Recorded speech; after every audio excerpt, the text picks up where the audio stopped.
ओम नमः सिद्धेभ्य।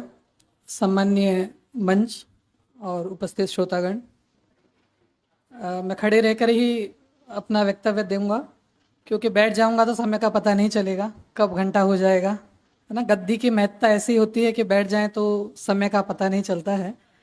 तो मैं विषय प्रारंभ करता हूं। मेरा विषय है राग द्वेष का विधान व विस्तार। अभी पूर्व वक्ता हमारे शुभम जी ने जिस विषय को मिथ्याचारित्र के विषय को लिया, काफ़ी सारी चर्चा उसके अंदर भी आ चुकी है उसकी, कि इष्ट अनिष्ट अनुकूल प्रतिकूल आदि की। अब जो विषय का मुख्य प्रवेश है कि राग द्वेष का विधान और विस्तार, इसमें दो बातें आई हैं। पहली है विधान और दूसरी है विस्तार। तो विधान मतलब क्या और विस्तार मतलब क्या? तो विधान मतलब तो राग द्वेष कहते किसे हैं, है ना। जो राग द्वेष है वास्तव में पर पदार्थ के अंदर इष्ट अनिष्टपना, भला जानना बुरा जानना, ये जो राग द्वेष रूप प्रक्रिया है ये तो जाएगा विधान के अंदर। और ये राग द्वेष पनपते कैसे हैं, उत्पन्न कैसे होते हैं, इनकी वृद्धिंगत कैसे होते हैं, ये जाएगा उसके विस्तार के अंदर। तो जब आचार्य कल पंडित प्रवर श्री टोडरमल जी ने इस विषय को प्रारंभ किया तो उन्होंने सबसे पहले लिखा कि ये जो जीव है ये पर्याय में अहम बुद्धि करता है। किसके अंदर अहम बुद्धि करता है? अपनी पर्याय के अंदर अहम बुद्धि करता है।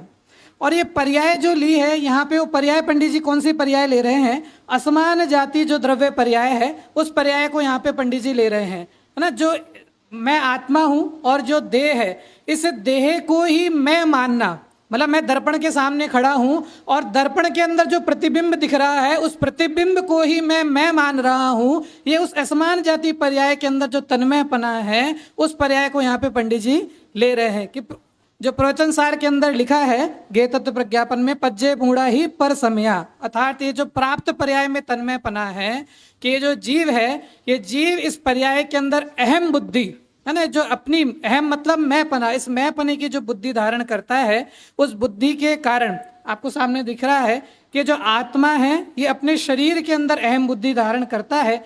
इस अज्ञान के कारण ये जीव स्वयं को और शरीर को एक में एक मानता है, और इस एक में एक मानने के कारण ही मुख्यतः रूप से राग द्वेष रूप की जो प्रवृत्ति है वो सब प्रवृत्ति इसके चालू होती है। फिर उसके अंदर ये जो एक में एक माना, तो अब उसके अंदर अनुकूलता प्रतिकूलता का प्रसंग आता है कि ये जो शरीर है, इस शरीर के अंदर एकत्व बुद्धि, अनुकूलता और प्रतिकूलता, कि जो स्थिति शरीर को सुहाने वाली लगती है उस स्थिति में ये जीव राग करता है, इष्ट मानता है और उसके फलस्वरूप राग करता है। और जो स्थिति शरीर को सुहाती नहीं है उस इस अनिष्ट अवस्था के प्रतिकूल मान करके उसमें द्वेष करता है। जैसे हम सब अभी यहाँ पर बैठे हैं, तो अभी यहाँ पर बैठे हुए ये स्थिति हमको अनुकूल लग रही है कि एसी चल रहा है ना, बाहर कितनी गर्मी है और यहाँ पे एसी चल रहा है, तो स्थिति हमको अनुकूल लग रही है तो हम यहाँ पे राग करते हैं। और कोई स्थिति, है ना, अभी जैसे कोई इसी में दूसरा नंबर जब आएगा कि उस शरीर के अनुकूल प्रतिकूल लगने की जो स्थिति है उनमें जो सहायक कारण है, बाह्य के जो सहायक कारण है उनमें भी राग द्वेष करता है ना। अभी जैसे एसी चल रहा है, अब कोई आकर के उस एसी को बंद कर जाए तो आप उसमें क्या करोगे, है ना। सब ऐसा सोचेंगे ना, कितना मतलब बेकार द्वेष की जो भावना आएगी कि ये अनुकूल जो परिस्थिति थी, इस अनुकूल परिस्थिति के घातक, पंडित जी ने वहां पे घातक शब्द दिया कि अनुकूल परिस्थिति का जो घातक जो बाह्य साधन है उस बाह्य साधन के अंदर भी द्वेष भाव करता है और उसके जो सहायक कारण हैं उनमें भी राग करता है। तो इस तरह ये जीव शरीर की और इंद्रियों के द्वारा, है ना, इष्ट अनिष्ट की प्रवृत्ति मान करके अनुकूल प्रतिकूल धारण करता है। अब दूसरा जो इसके बाद में आता है, पंडित जी ने दूसरा पॉइंट लिया, मात्र शरीर के ही नहीं, उस शरीर के साथ में जो सहायक कारण में जो बाह्य पदार्थ हैं, जो बाह्य पदार्थ हैं, उन बाह्य पदार्थों में ये जो आपको ऐसे जाल दिख रहा है ना, कि इसमें ये जो राग द्वेष है, ये राग द्वेष एक के बाद एक के बाद एक के बाद बढ़ता ही जाता है। कैसे बढ़ता जाता है कि ये जीव बाह्य के पदार्थों में राग करता है, फिर उस पदार्थ के कारणभूत सहायक पदार्थों में भी राग करता है, उस पदार्थ के घातक भावों में द्वेष करता है। उदाहरण के लिए अगर अपन समझे कि जैसे मेरा मित्र, मेरे मित्र में मुझे राग है, उस मित्र के मित्र में मुझे राग है है ना, तो वो क्या है, उस मेरा मित्र नहीं है लेकिन मेरे मित्र का मित्र है। ऐसे ही हमारे मित्र का शत्रु, हमारे मित्र के शत्रु में क्या है, द्वेष का परिणाम है। तो ये जो मेरे नहीं है, लेकिन मेरे शरीर से संबंधित नहीं है, लेकिन उसके जो बाह्य कारण हैं, उन बाह्य कारणों में भी ये जीव राग द्वेष करता है। ये परंपरा एक के बाद कंटिन्यूसली बढ़ती जाती है। जैसे पहला है शरीर की इष्ट अनिष्ट अवस्था में राग द्वेष करना। ये तो हम सभी समझते ही हैं कि शरीर के अंदर, जैसे अभी कहा कि ये शरीर बीमार पड़ गया, तो अभी शरीर में क्या हो गया कि द्वेष के, यार मेरे तो शरीर हमेशा बीमार में ही रहता है, चला नहीं जाता है, तो उसमें द्वेष के परिणाम। दूसरा है शरीर की इष्ट अनिष्ट अवस्था के कारणभूत बाह्य पदार्थों में राग द्वेष, है, जैसे अभी ये एसी आदि का उदाहरण दिया।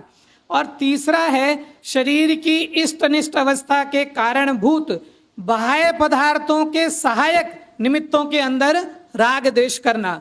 जैसे अभी ये एसी चल रहा है तो किसके कारण से चल रहा है, लाइट के कारण से चल रहा है। अभी लाइट चली जाए ना, लाइट चली जाए, उससे हमारा कोई सीधा संबंध नहीं है, लेकिन फिर भी वो उसके सहायक कारण हैं। उन सहायक कारणों में भी जो बाह्य प्रवृत्त कारण हैं, उन कारणों में भी ये जीव राग द्वेष करता है। और ऐसे राग द्वेष करते करते, जैसे हम लोग फॉलोअर्स बढ़ाते हैं ना इंस्टाग्राम के ऊपर, या एक ट्रेंड चलता है कि 3 लोगों को फॉरवर्ड करो, तो ऐसे ये राग द्वेष की जो परंपरा है, ये ऐसे ही फॉरवर्ड होती जाती है, ऐसे ही बढ़ती जाती है। जैसे हमारे राजस्थान में एक उदाहरण आता है कि जब अपन शादी का जीवन का न्योता देते हैं, तो वो शादी में बड़े शहरों में तो 50-100 लोग ही बुलाते हैं, लेकिन अपने राजस्थान में हजार लोगों को न्योता दिया जाता है। तो उसमें कौन, जिनको आप जानते भी नहीं, है ना, मेरा मामा, मेरे बच्चों के मामा, मेरी पत्नी का मामा, उसका, मतलब जिन जिनको आप जानते भी नहीं है, वहां तक के इनविटेशन दिए जाते हैं। तो ऐसे जो राग द्वेष की परंपरा का विस्तार है कि जिन कारणों से हमारा संबंध भी नहीं होता है, लेकिन उन पदार्थों के अंदर भी ये जीव राग द्वेष करता है। पंडित जी ने उदाहरण दिया तीसरे पॉइंट के ऊपर कि बिना लाभ के, जैसे गाय और बछड़े का जो उदाहरण दिया और एक कुत्ते और बिल्ली का उदाहरण दिया कि गाय को अपने बछड़े से प्रत्यक्ष शारीरिक लाभ नहीं है, लेकिन फिर भी वो उसमें राग करती है। और ऐसे ही कुत्ते को बिल्ली से कोई सीधा कष्ट नहीं पहुंचता है, शारीरिक कष्ट नहीं पहुंचता है, फिर भी कुत्ता उस बिल्ली को देखते ही द्वेष भाव धारण करता है। वो वास्तव में उसको प्रत्यक्ष राग द्वेष के कारण नहीं है, लेकिन फिर भी उसको देखते ही उसके अंदर द्वेष भाव होता है, गाय को बछड़े के प्रति राग भाव होता है। उसी तरह ये जीव भी मधुर शब्द, रूप, गंध आदि में बिना शारीरिक लाभ के भी राग करता है और अप्रिय शब्दों के अंदर द्वेष करता है। इसमें जैसे एक पंडित जी ने बताया कि जैसे हम रास्ते में चल रहे हैं, है ना, रास्ते में चलते हुए हमें कोई घर दिखाई दिया और घर देखकर हम ऐसा बोलते हैं कि अरे कैसा गंदा कलर किया है ना, इसको कलर की भी पहचान नहीं है, कैसा आर्किटेक्ट किया है। जिस चीज से आपका कोई संबंध भी नहीं है, आपका कोई उससे लेना देना नहीं है, लेकिन फिर भी आप उस चीज को देख करके उसमें राग द्वेष का परिणाम करते हैं। जैसे आप सब यहाँ बैठे हैं, है ना, महिला वर्ग में कोई आया, है ना, तो सब लोग उसके ड्रेस देख करके बोलते हैं कैसी ड्रेस पहनी है ना, कलर की नॉलेज नहीं है, कलर सेंस नहीं है ना, मैं तो ऐसी ड्रेस खरीदूं भी नहीं, लेकिन आपका उससे कोई संबंध भी नहीं है, फिर भी आप उन पदार्थों में जो राग द्वेष करते हैं। तो पंडित जी ने कहा जिनसे, उन बाह्य कारणों से जिनसे इसका कोई संबंध नहीं होता है, उन चीजों में भी ये राग द्वेष की परंपरा इसकी वर्तती है।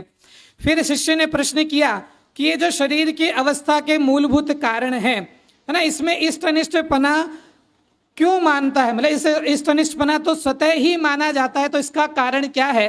तो पंडित जी ने वहां पर कहा कि ये जो इष्ट अनिष्टपना है उसका मूल कारण है कि चारित्र का जो उदय चल रहा है, मिथ्या चारित्र का जो उदय तेरे वर्त रहा है, ये उदय उसका मूल कारण है।